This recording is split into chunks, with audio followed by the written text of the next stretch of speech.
the city of Goldsboro, specifically the Assistant City Manager, Angel Wright Lanier.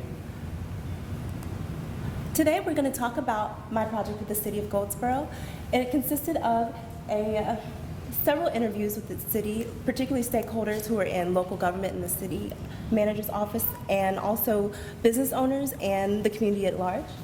It also generated insights so that I could do analysis on current conditions in the city, and that led me to recommendations, which I'll share with you all tonight. So for those of you all who aren't familiar, let's talk a little bit about Goldsboro. Goldsboro is located roughly an hour east of Raleigh. It is an up-and-coming downtown that received a $10 million grant from the U.S. Department of Transportation in 2013 that has enabled it to make great investments in downtown that have catalyzed economic development. Goldsboro is located in Wayne County, another food story about eastern North Carolina. Wayne County is a major agricultural hub in the state. It's 5th nationally ranked for turkey production, and it's also 3rd nationally ranked for tobacco production. Goldsboro is also home to Seymour Johnson Air Force Base. It is the largest employer in the county, employing more than 6,000 civilian and military workers.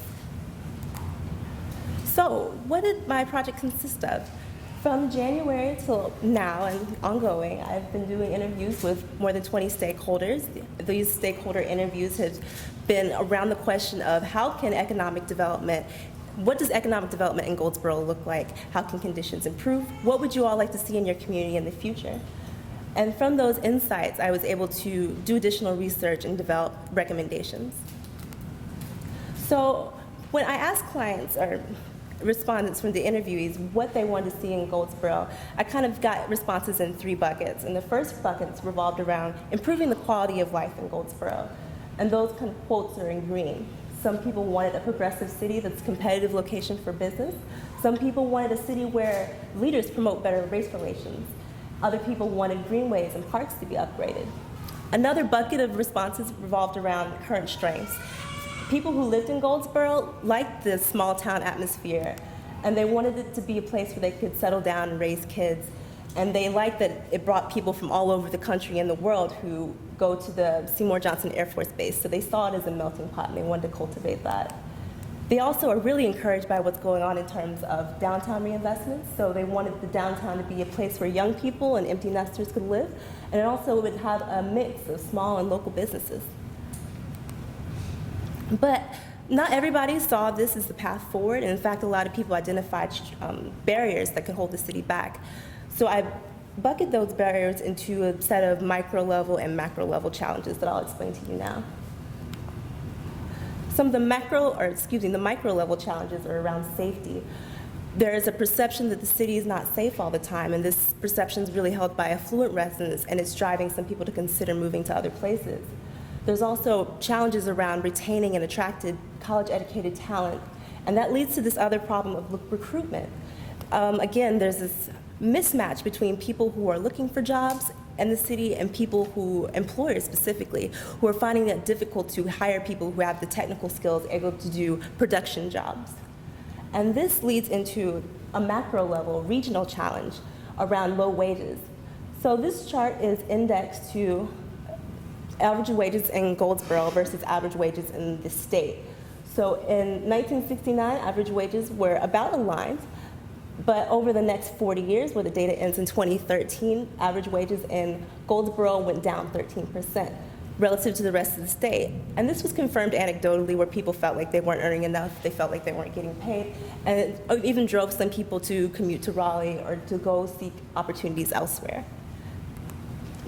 This challenge was also seen in unemployment rates. And although the gap between the city and Wayne County and the rest of the state, which are the green and brown lines, has closed, it's something the city should monitor and should be a target for economic development efforts. So I recommend that the city invest in building partnerships around advancing advanced manufacturing, specifically in workforce development. So why advanced manufacturing? The wages in advanced manufacturing are higher than what's available locally and throughout the rest of the state. The city also has a regional specialization in terms of being linked to other industries that use inputs and outputs in advanced manufacturing.